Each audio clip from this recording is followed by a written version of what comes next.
The cabin stood at the edge of a wide, empty valley. Its roof was made from old metal sheets, its walls from dark wood, and its windows always closed. Inside lived one man, a human who had retired from everything long ago. His name was John, and he had chosen to live far away from cities, far away from people, and far away from war. For many years he had been alone. He woke when the sun rose, he cooked simple food, and he spent his evenings by the fire. His only company were old machines that hummed quietly in the corners. A broken radio, a scanner that sometimes worked, and a chair that creaked every time he sat down. The silence was heavy, but John had grown used to it. Silence was safer than the chaos of the galaxy he once knew. Outside, the valley was endless. Mountains stood like guards in the distance, and at night, the sky was full of stars. Sometimes he thought the stars looked closer here, as if they were watching him. Sometimes he imagined voices in the wind. But when he opened the door, there was nothing, only cold air and the sound of the earth. John was not young anymore. His hair was gray, his hands strong but lined with scars. Each scar told a story, stories he never shared, because there was no one left to tell. He once wore the uniform of a soldier. He once fought battles across planets, but those days were gone. Now he only wanted peace. He told himself he deserved it after all he had done. But peace never lasts forever. Even in the quietest corner of the galaxy, something always finds you. It began with the scanner. One evening, as John sat by the fire, the old machine lit up. It made a sound he had not heard in years. A long, slow beep, then another. John frowned, tapped the screen, and saw strange signals dancing across the display. Not human signals, not coded the way he remembered. He turned the machine off, telling himself it was broken, but inside he felt something heavy move, like the past, whispering that it was not finished with him. The next day the sky was strange. Clouds moved too fast, and lights flickered in the distance. John stared for a long time, his old instincts waking, but he forced himself to stay calm. He had promised he would not go back to war. He had promised he would not carry a weapon again. 3 nights later the knock came. It was sharp, sudden, and powerful. For a moment John thought it was the wind, but no wind made that sound. His chair scraped against the floor as he stood, his heart beating like it had when he was young. Who could find him here, on a forgotten planet at the end of the valley? Where no map pointed, he reached for the lamp, turned it low, and walked to the door. Another knock shook the wood, louder this time, urgent, desperate. John's hand stopped just short of the handle. He thought of enemies, of hunters, of soldiers from old wars. No one should be here. No one should even know he existed. For the first time in many years, he spoke out loud, "Who is there?" His voice was rough, but steady. No answer came, only silence, then a softer knock, almost like a plea against his better judgment. John pulled the door open. The night air rushed in, cold and sharp, and standing before him were figures he had never expected to see. Not human, not soldiers, not machines, but 11 alien women, their faces tired, their clothes torn, their eyes wide with fear. They stood close together, as if sharing one shadow. One of them stepped forward, lifted her hands, and spoke in broken human tongue. "Please," she said, her voice shaking, "we need shelter." John did not move. His cabin was small, his life was simple, and his heart was closed. But as he looked at them, something in their eyes made him pause. They were afraid, but also strong. They carried sorrow, but also hope. And for the first time in years, John felt the silence around him break. The widows had come to his door, and nothing would ever be the same again. John stood in the doorway, the night air brushing against his face. The 11 alien women looked back at him, their skin in shades he had never seen before, some pale silver like moonlight, others deep green like old forests, and some with faint glowing lines across their cheeks. They were not dressed like warriors, not like traders, not like soldiers. Their clothes were torn from travel, marked with dust, and patched with cloth that had been sewn too many times. Each one of them carried sorrow in her eyes, yet none of them bowed their heads. They stood straight, as if their pride had not been broken, even by the long road that had led them here. John's fingers tightened on the door frame. He wanted to close the door, to return to the safety of silence, but the sight before him refused to let him go. His mind, old and heavy with years, whispered questions. Who were they? How had they found him? And why were they standing at his door on this forgotten world? The one who had spoken stepped forward again. Her voice trembled, but she did not look away from him. "We are widows," she said, her words broken but clear. "Our homes burned, our men gone, our families taken. We have no place, no safe ground, no sky to sleep under. We beg you, let us stay." The word widows echoed in John's mind. It carried weight, more weight than 1,000 other words. He knew what it meant to lose. He knew what it meant to stand at the edge of war and watch everything be taken. But to see 11 lives shattered and gathered together in this way, it struck something inside him he had long tried to bury. John's cabin was small, meant for one. The women stood outside in the cold, their breath visible in the air, their shoulders drawn close against the night. He thought of the risk, of the danger, of the silence he had protected for so many years. He thought of the scanner, of the strange signals, of the lights that had passed across the sky. Maybe they were connected. Maybe these strangers were not just unlucky wanderers. Maybe they carried a storm behind them. And if he let them in, that storm would fall upon him too. "Only one night," John said finally, his voice sharp like the crack of old wood. "You rest, then you leave." The women lowered their heads in gratitude, though their eyes still held fear. They stepped inside, one after the other, their presence filling the cabin with an energy John had not felt in years. The silence was broken now, shattered by whispers in strange tongues, by the soft sound of tired feet on his floor, by the weight of many lives pressing against the walls of a place meant for one. John gave them blankets, rough and old, but warm. He gave them water from his store, food from his supplies, though his heart argued against it. He told himself again, and again it was only for one night, that at sunrise they would leave, and his world would return to quiet. But even as he thought it, he knew it was not true. The universe had sent them here, and the universe did not deal in accidents. That night, John did not sleep. He sat by the fire, his old rifle resting near his chair, though he had sworn never to touch it again. The women lay in corners of the cabin, their shapes like shadows in the flicker of the flames. He watched them, listened to the rhythm of their breathing, and wondered what hunted them. At some hour past midnight, he heard them whispering, their voices low, urgent, carrying words he did not understand, but he caught fragments, names of places, names of battles, names of an empire he had hoped was only a memory. The hairs on his neck rose. They were not simply wanderers, not simply widows without homes.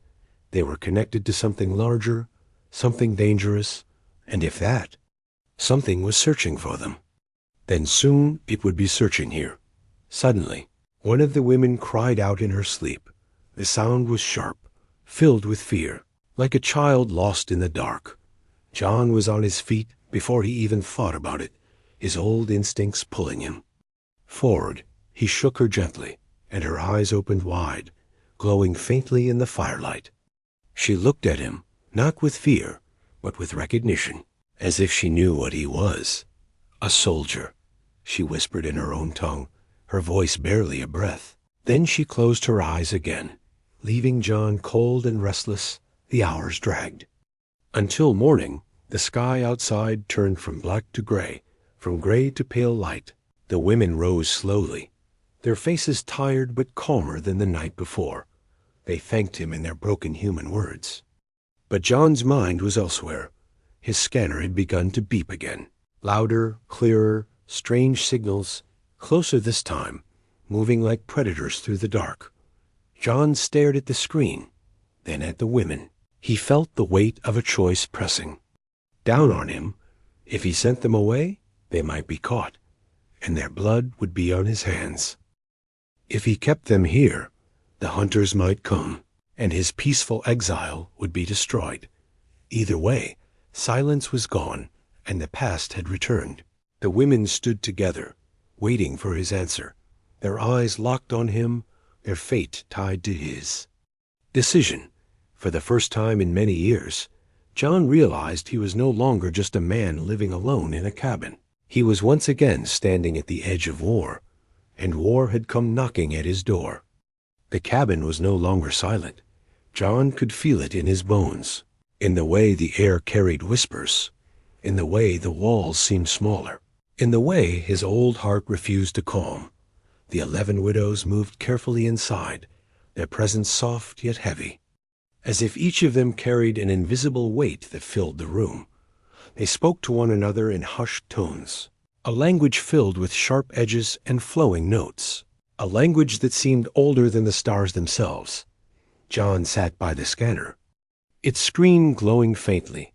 The signals had not stopped. Instead, they grew stronger, closer, almost like footsteps in the dark.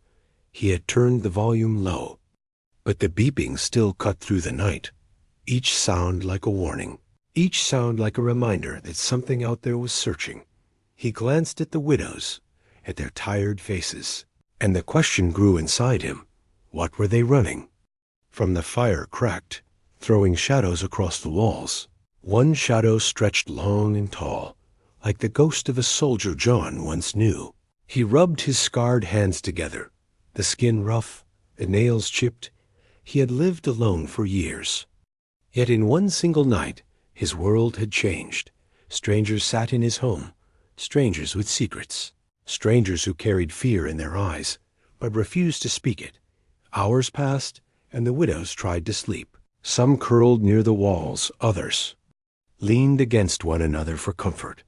But 3 of them stayed awake, whispering quickly in their alien tongue, their voices sharp and urgent. John pretended to ignore them, his gaze fixed on the scanner, but his ears caught fragments of words he had not heard in many years. The name of an empire, the name of a war, the name of a weapon. John's heart beat faster. He had fought in that war. He had bled in it. And he had buried friends who never returned. The empire they spoke of was not dead, not forgotten, not as distant as he had believed. It was alive, hunting still, stretching its claws across the stars. And these widows were tied to it somehow, bound by chains he could not yet see. Suddenly, one of the widows rose from her place near the fire. She was taller than the others, her silver skin faintly glowing, her eyes like deep wells of sorrow. She walked slowly to John, her steps careful, as if each one carried risk. "You do not trust us," she said in broken human words, her voice low so the others would not hear. John's jaw tightened. He gave no answer. "You think we bring danger," she continued, "and you are right, but danger follows us whether you open your door or not." Her words sank deep into him. John stared at her, seeing in her eyes something familiar. It was the same look he had seen in the eyes of soldiers long ago, soldiers who knew the battle was not fair, but still chose to stand. He wanted to ask her questions, to demand the truth. But before he could speak, another sound broke the night. The scanner let out a sharp alarm, louder than before. The signals had changed, moving faster, circling closer, like predators closing in on prey. John quickly shut the machine down, the sudden silence almost painful. The widow's eyes widened. She had understood without needing words. "They have found our trail," she whispered. "They will come." John felt his stomach twist. He had promised himself he would never hold a weapon again, never fight again, never let the war take him back. But the war had already found him, and now 11 lives sat under his roof, depending on him, whether he wanted it or not. The widows gathered as the night deepened, their voices low but urgent. They spoke faster, argued, some shaking their heads, some pointing toward the door, some toward the mountains. One even broke down in tears, her shoulders trembling as another held her close. John listened, even if he could not understand, the sound of their desperation cutting through him more than their words ever could. Finally, the same tall widow turned to him again. She placed her hand on her chest, a gesture solemn. "We are hunted," she said, "because we carry something they fear, something they want, something only safe if far from them." John's eyes narrowed. "What is it?" he asked, his voice hard like stone. But she shook her head. "Not tonight. Too many ears, too many shadows. Only trust this. If we are taken, the galaxy will suffer." Her words were fire, burning through the walls John had built around himself. Galaxy, he thought bitterly. He had spent years trying to escape it, and yet it still reached for him. He looked at the widows again, at their tired faces, their fragile bodies, their desperate hope, and he felt the old weight of command pressing on his shoulders, the weight he had thrown off long ago, now returning without mercy. As the hours dragged, the night outside grew restless. Winds howled through the valley, carrying with them strange echoes, almost like distant engines, almost like marching feet. John tightened his grip on the arm of his chair. He had hidden weapons beneath the floor, weapons he had sworn never to use again. His eyes drifted toward the hidden hatch, and for the first time in years, the thought did not fill him with shame, but with grim acceptance. Suddenly, the smallest widow, a fragile figure with faint blue skin, gasped and pointed at the window. John turned quickly, his old reflexes alive. Out in the distance, faint lights moved across the sky, slow and deliberate. Not stars, not meteors, but ships, hunting ships. The widows froze, their whispers silenced, fear filling the room like smoke. John stood, his shadow stretching long against the firelit wall. He looked at the ships, then at the widows, then at his cabin. He had built this place for peace, for silence, for forgetting. But now it had become a fortress, whether he wanted it or not. The hunters were coming, and his choice was no longer between silence and war. It was between standing or letting them all be taken. The widows watched him, their eyes locked on his face, waiting, hoping, fearing, and in that moment, John felt something he had not felt in years: purpose. The darkness outside was alive with secrets, and those secrets had now entered his home. The war he had left behind had returned, and the night was no longer safe. In the shadows, the truth was waiting, and John knew he would soon have to face it. The fire had burned low, its glow flickering weakly against the cabin walls. The widows sat close together, their bodies wrapped in blankets John had given them, their eyes restless, always turning toward the door and window, as if shadows could become enemies at any moment. John sat apart, his chair creaking softly beneath his weight, his hand resting near the hidden hatch in the floor where old weapons lay, weapons he had sworn to forget. But as the ships moved faintly across the night sky, his promise felt as thin as paper. The tall widow, the one with silver skin and eyes like deep wells, rose from her place. She looked at the others, then at John, as if waiting for his permission. When he gave a slight nod, she spoke, her words broken but clear enough. "You must know why we came. You must know why danger follows." John leaned forward, his jaw tight. "I don't know anything," he said, his voice low, "but I can feel it breathing down my neck." The widow closed her eyes, her shoulders heavy as if carrying the weight of a world. Then slowly she began to tell her story. Their world had once been alive with light, a place of green seas and great towers, a place where families thrived and children laughed.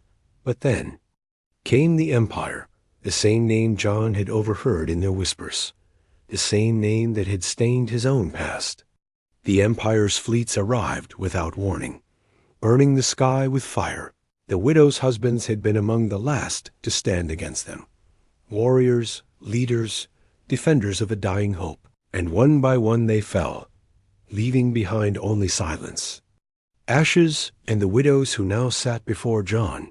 Her voice shook as she described the fall, the screams that filled the air, the ground that shook under bombardment, the smell of burning metal and blood. John could see it in his mind, for he had seen it before on other worlds, during his own years of war. Every image she painted with her trembling words was one he carried too, hidden in the scars across his skin. And as she spoke, he felt the years between then and now dissolve. As if he had never left the battlefield, the widow lowered her gaze. They destroyed everything, but not us, she said. They hunted, but we escaped. We escaped because we carry something, something they want, something they fear. Her words made the cabin colder. The other widows lowered their heads, some hiding their faces, others clutching at necklaces or small charms that seemed to hold the last memories of the lives they had lost. But John's eyes narrowed, sharp and searching. "What is it you carry?" he asked, his voice steady, though inside he already feared the answer. The widow hesitated, her lips parting then closing again. Finally she said, "It is not a thing you can hold. It is knowledge. It is truth. It is the last voice of our people. If they erase us, the truth dies with us. If we survive, the truth survives, and with it, the chance to fight back." John leaned back in his chair, his heart beating faster. He knew the Empire. He knew its hunger for control, its hatred for truth. He had fought against it, bled against it, lost against it, and now here it was again, pressing at the edges of his quiet exile, hunting 11 widows who had carried that truth across the stars to his doorstep. His silence stretched, heavy and long. The widows waited, their eyes on him. The fire cracked. The scanner in the corner buzzed faintly, as if reminding him of the signals still circling above. And slowly, the weight of memory dragged him back to the man he once was. He remembered the battles, the fire and smoke, the endless noise. He remembered standing with comrades, men and women who had trusted him, who had followed him, who had fallen beside him. He remembered the Empire's cruelty, the way they enslaved whole systems, the way they erased cultures as if they had never existed. And he remembered the day he walked away, carrying nothing but scars and a hollow chest, swearing he would never fight again. But here, in the cabin that was supposed to be his peace, the past had returned with living eyes, with pleading voices, with a truth too heavy to ignore. John rose slowly from his chair, his tall frame casting a shadow that stretched across the widows. "Listen to me," he said, his voice sharp, commanding in a way it had not been in years. "If what you say is true, if they are hunting you because you carry something that matters, then you have brought war to my door, and war will not leave until it takes one of us." The widows lowered, their heads, shame mixing with fear. One of them, the youngest, spoke softly, her voice barely a whisper. "We had no choice. We followed old maps. We followed signals, and they led us here. To you, we thought you were gone. But you live, and they fear you too." John's chest tightened. "They fear me," he repeated, his voice cold. The tall widow nodded. "The Empire does not forget. Its enemies, you fought them once. You hurt them. They remember. They always remember." The room fell silent. John looked at the floor, at the hatch where his weapons lay hidden, at the scanner still buzzing faintly, at the faces of the 11 who had turned his exile into a battlefield once again. He had wanted to vanish, but even vanishing had not been enough. The past had returned, carried on tired feet and desperate voices. carried by 11 widows who refused to die. Outside, the valley stirred. The wind carried strange echoes, deep and steady, like engines in the distance. John walked to the window, staring out at the mountains that had once seemed like protectors, but now felt like cages. Somewhere beyond them, ships were searching, hunters were moving, the empire was coming. He whispered to himself, too low for them to hear, "Peace is dead." Then he turned back to the widows, his voice stronger, louder. "If you stay here, we fight. If you leave, you die. The choice is not mine anymore. It's yours." The widows exchanged looks, their eyes filled with both fear and fire. One by one, they nodded, and in their silence, John heard the answer. They would not run again. The past had returned, but perhaps, this time, it would not end the same. The fire burned low, the scanner hummed, and outside the stars shifted like watchful eyes. John stood tall, his scars alive again, his heart heavy but steady. The war he had buried was no longer buried. It had come home, and it waited just beyond the mountains. The night outside was no longer silent. The wind carried a low vibration, deep and steady, as if the ground itself had begun to hum. John knew that sound, though it had been years since he had heard it. Engines, hunting engines, slow and careful, moving like wolves. Around the edge of the valley, he stood at the window, the faint firelight behind him, casting his figure in shadow, and he watched the sky. There were no stars now, not truly, only faint points blurred by the haze of moving ships above. The widows gathered close, their voices hushed, their bodies tense. They knew the sound too. Even without words, John could see it in their eyes, the same fear he had seen in refugees long ago, in soldiers waiting for battle, in children hiding under collapsing walls. The empire had come, and this time it was not whispers. It was real. It was close. It was here. John turned from the window, his boots heavy against the floor. He moved to the center of the cabin, where the wood panels bore faint lines. He knelt, pressing his hand against one board, and with a sharp pull he lifted it, revealing the hidden hatch beneath. The widows leaned forward, watching, their breaths caught in silence.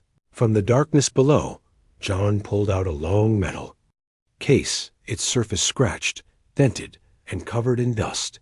He set it on the floor, the sound heavy, final, like the toll of a distant bell. For a long moment he only stared at it, his chest rising and falling with the weight of memory. And, with steady hands, he unlocked it. The lid creaked open, and inside lay the weapons of a man who had once sworn never to fight again. A rifle, its black metal still gleaming faintly, knives with worn handles, old rounds sealed in packs, and a tattered piece of cloth folded carefully. His uniform. Insignia, a symbol of the battles he had walked away from. The widows gasped softly, some covering their mouths, some bowing their heads, as if in reverence. One whispered words in her own tongue, words John did not understand, but the tone was clear. It was the tone of respect, of recognition, of awe. John lifted the rifle, his hands firm despite the years. It felt heavy, heavier than he remembered. Not in weight, but in meaning. He checked the chamber, checked the scope, checked every piece with the focus of a man who had done it 1,000 times. The motions came back to him like breath, like heartbeat, like instinct that never died. When he was finished, he set the rifle against the wall and looked at the widows. "If they come here," he said, his voice rough but steady, "they will not find you unprotected." The tall widow stepped forward, her silver skin glowing faintly in the firelight. "You would fight for us?" she asked, her voice uncertain but full of hope. John's eyes narrowed, his scars lit by the flickering flames. "I don't fight for you," he said. "I fight because they brought war to my door, and I will not let them take what is mine." But inside, he knew it was more than that. The sight of them, broken yet unbroken, desperate yet proud, had stirred something inside him, he thought was long dead. Outside, the hum grew louder. The ground shivered softly, dust falling from the beams of the cabin roof. The widows clutched one another, their fear no longer hidden. John walked to the scanner, turning it on again despite the risk. The screen lit up, and lines appeared, bright, moving, closing in. 3 ships circling the valley, slow, methodical, like wolves tightening their hunt. "They are landing," John muttered, his eyes sharp. He pointed to the mountains.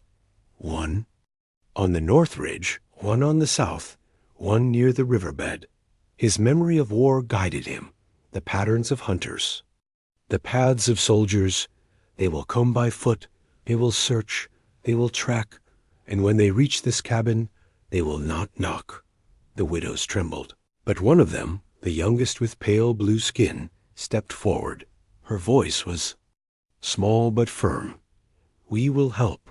We are not soldiers, but we will not hide like stones." The others nodded, some with fear in their eyes, but all with resolve.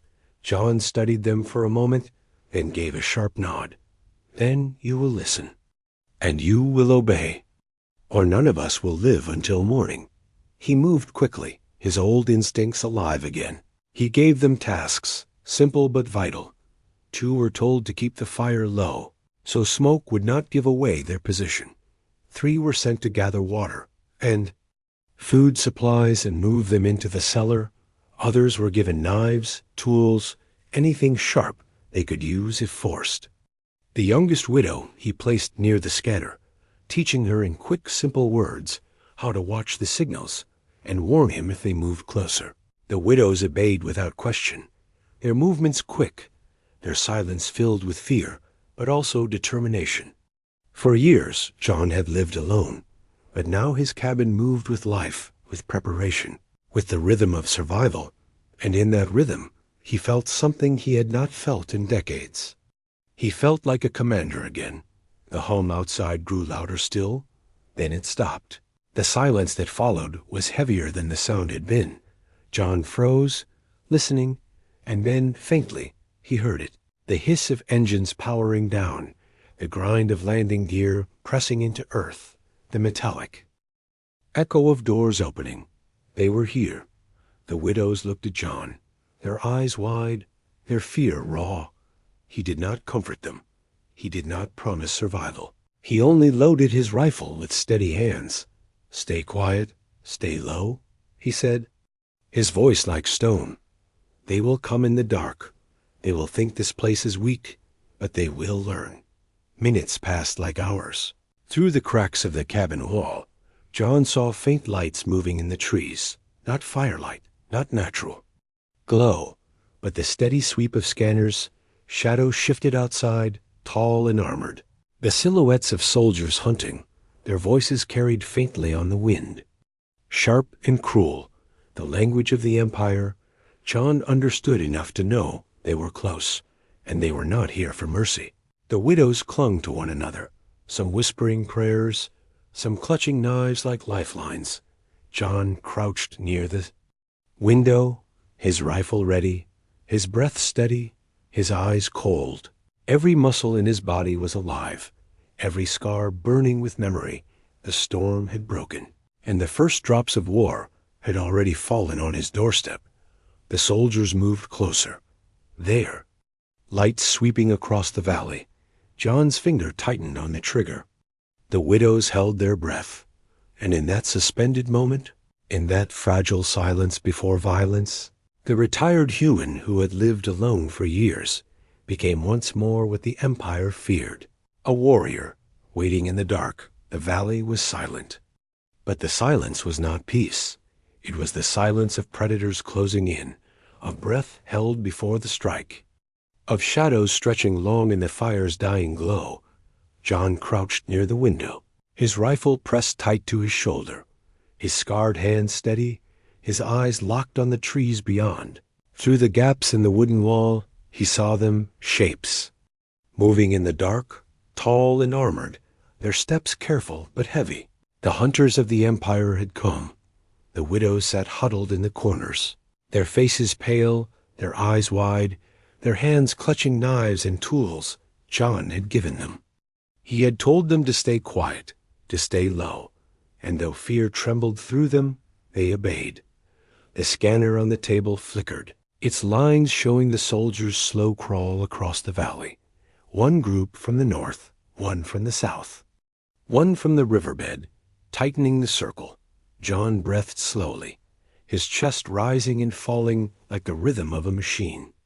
He had been here before, not in this cabin, not in this valley, but in this moment, the moment before battle, when the enemy thought they were the hunters, and he was the hunted. He remembered what came next, and the memory steadied him. Humans were not prey, not ever. The first soldier appeared, his armor glinting faintly in the moonlight, his weapon raised, his steps slow but certain. John waited, counting the beats of his own heart. When the soldier moved closer to the window, John pulled the trigger. The rifle cracked, the sound rolling through the valley like thunder. The soldier dropped, his armor sparking, his body crashing into the dirt. The widows gasped, some covering their mouths, some pressing their hands tighter around their knives. John did not look at them. His eyes stayed on the trees, his finger ready for the next shot. The hunters shouted, their voices sharp and cruel. The language of the Empire. They spread out, their lights flashing across the cabin walls, beams cutting through the dark. John shifted, crawling low to the other window, his movements silent, practiced, precise. Another soldier stepped into view, and again the rifle spoke. The second hunter fell before he even knew death was upon him. The Empire soldiers had fought humans before, long ago, but they had forgotten what it meant. They thought humans weak, broken, scattered, but John was here to remind them. He pulled the hatch in the floor, revealing the traps he had built long ago. Traps he had told himself were only for animals, never for men. Wires, spikes, old grenades salvaged from forgotten battles. He set them quickly, his hands sure, his mind sharp. Then he moved back to the door, his rifle ready, his eyes burning with the fire of a man who had nothing left to lose. Outside, the soldiers closed in. Their boots crushed leaves, their lights swept the ground. Their scanners buzzed. One stepped into the trap, and the earth erupted. A blast of fire and metal tearing through the night. The widows cried out, the cabin shook, and John's heart stayed steady. Another trap went off to the north. A spray of shrapnel cutting through the dark. The hunters shouted again, their voices no longer cruel but panicked. John pushed the door open and stepped out into the cold night. The wind whipped against his face, the stars burned above, and the valley roared with the echo of battle. He crouched low, moving like a shadow between rocks and trees. One soldier turned, his light sweeping across the ground, but before it could touch John, the rifle spoke again. The soldier fell, his body rolling down the slope. The hunters fired back, beams of red light slicing through the night, burning holes in the ground. John moved fast, rolling behind cover, returning fire with sharp cracks that cut through their noise. He aimed not just with his rifle, but with memory. He knew how they thought, how they moved, how they hunted, and he was always one step ahead. The widows watched from the cabin, their eyes wide. They saw a man they had thought was old, broken, retired, but outside, in the storm of fire and blood, he moved like a wolf. Every shot precise, every step measured, every breath controlled. One soldier tried to flank him from the riverbed, moving silently through the brush, but John had already set a wire trap there. The moment the soldier crossed it, a hidden grenade snapped, the blast tearing him apart. Another tried to climb the ridge for a higher shot, but John was waiting. The rifle cracked, and the body tumbled back down the slope. The Empire soldiers shouted to one another, fear lacing their words. No, this was not the simple hunt they had expected. This was something older, something fiercer. This was a human. The fight raged for long minutes, though it felt like hours. The valley echoed with fire and screams. With the sound of metal breaking and flesh falling, the widows clung to each other inside, praying, whispering, trembling, and outside, John stood alone, his rifle hot, his body covered in sweat, his breath heavy. At last the silence returned. Not the silence of peace, but the silence after death. The ground was littered with broken armor and burned earth. The air smelled of smoke and blood. John stood tall, his rifle still in his hands, his scars burning with the fire of memory. He had fought again, and he had not fallen slowly. He walked back to the cabin. The widows looked at him with wide eyes, their fear replaced by something else now. Respect, awe, even hope. He set the rifle against the wall, his chest heaving, his voice low. "This was only the first wave," he said. "They will come again, and they will come harder." The widows lowered their heads, the weight of his words pressing down on them. But one by one they lifted their eyes, their gazes fierce despite their fear. "You stood alone," the tall widow said, her voice trembling. "No," John replied, shaking his head. "I stood for all of us, but next time I will not stand alone." The widows exchanged glances, and in that moment something shifted. They were no longer just broken survivors, no longer just refugees clinging to hope. They were a part of something new, and John, the man who had lived alone for years, knew the truth. The human had stood alone tonight, but the war was not over. The storm had only begun. The valley smelled of smoke. Ash drifted in the cold air, glowing faintly like dying fireflies. The earth was torn, blackened from blasts, littered with broken pieces of armor that once carried the Empire's soldiers. The night had grown quiet again, but it was not the gentle quiet John had once loved. It was the silence of aftermath, of bodies cooling in the dark, of war leaving its mark. John stood at the edge of the cabin, his rifle still in his hands, his eyes scanning the shadows. His heart beat slow and steady now, the rhythm of a man who had survived yet another fight. He breathed deep, the air sharp in his lungs, and he knew, with grim certainty, this was not the end. It was only the first. Behind him, the widows stepped out into the night. Their faces were pale, their bodies trembling from fear and exhaustion, but their eyes followed him, wide and shining, filled not only with fear now, but with awe. They had seen him stand alone. They had seen him turn hunters into prey. They had seen a single human face the Empire's claws and strike back. One of the younger widows bent to the ground, her hands brushing over the shattered armor of a fallen soldier. She looked up at John, her lips parting as if to speak, but no words came.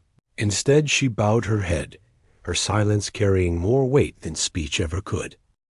The tall widow approached, her silver skin glowing faintly under the moon. She looked at John long and steady, her voice low. "They will not stop," she said. "You know this, don't you?" John nodded, his eyes still fixed on the valley. "They will send more," he answered. "More soldiers, bigger guns, stronger traps. They will not forgive this." Her hands tightened into fists at her sides. "Then we fight again," she whispered. "We fight until they learn." John turned to her at last, his scarred face lit by the cold glow of the stars. "They don't learn," he said, his voice heavy. "They only take until someone makes them afraid." The widows exchanged looks, their shoulders straightening, their breaths growing steadier. They had lost everything once, their homes, their husbands, their families. But now, in this small cabin at the edge of the world, they had found something new, a shield, a fighter, a human who had refused to fall. John walked back inside, his boots heavy against the wooden floor. He set the rifle down, though he did not put it away. It leaned against the wall, waiting, as if it too knew the fight was not finished. The widows followed him, sitting together near the fire, their eyes always watching him. The cabin, once silent, once empty, was now alive with breath, with Whispers with the fragile thread of hope. John poured water into cups, passing them out one by one. The widows took them with soft nods, their hands shaking as they drank. He did not speak, but his actions carried the words he could not say. They were under his roof now, and he would keep them safe as long as he lived. As the fire burned low, one widow finally spoke, her voice small, almost a child's. "You could have let us die, but you didn't. Why?" John stared at the flames, the heat reflecting in his weary eyes.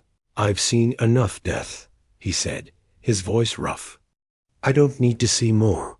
The widows fell silent again, their eyes soft, their breaths slow, and in that silence, John felt something stir in his chest. It was not peace, not truly, but it was not the hollow emptiness he had carried for years either.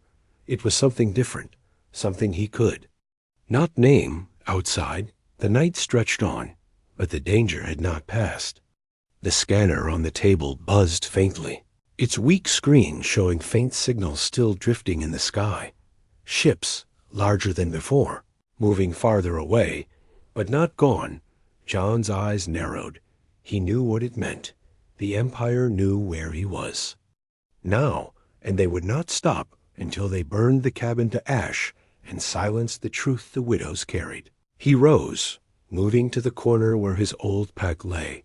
He opened it, pulling out maps, tools, and supplies long untouched.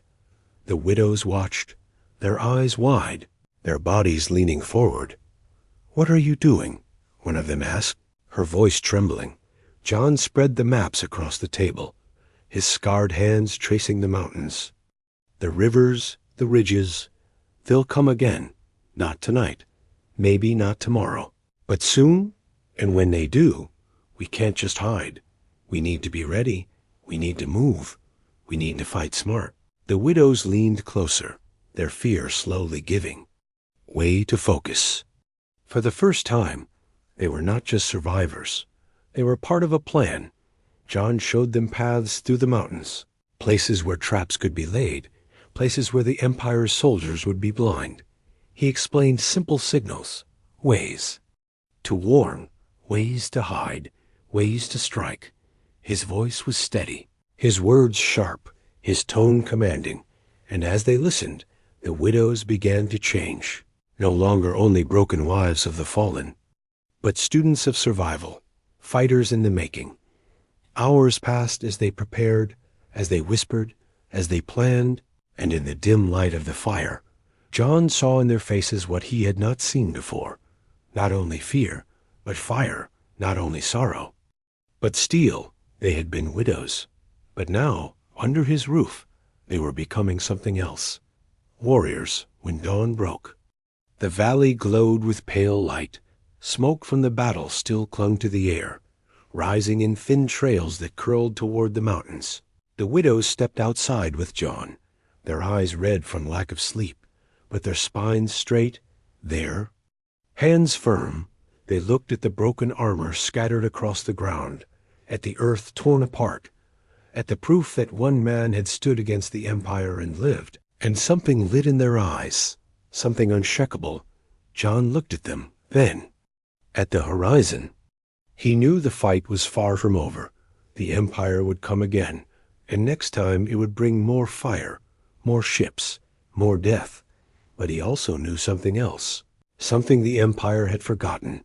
Humans do not break, and those who stand with them learn not to break either. The widows turned to him, one by one, as if waiting for words. But John said nothing. Instead, he walked back into the cabin, lifted his old uniform insignia from the box, and pinned it to the wall above the rifle. The symbol hung there, a silent promise, a warning, a reminder. The past had returned, and with it, the fight. But this time, he would not stand alone. The fire crackled. The widows whispered.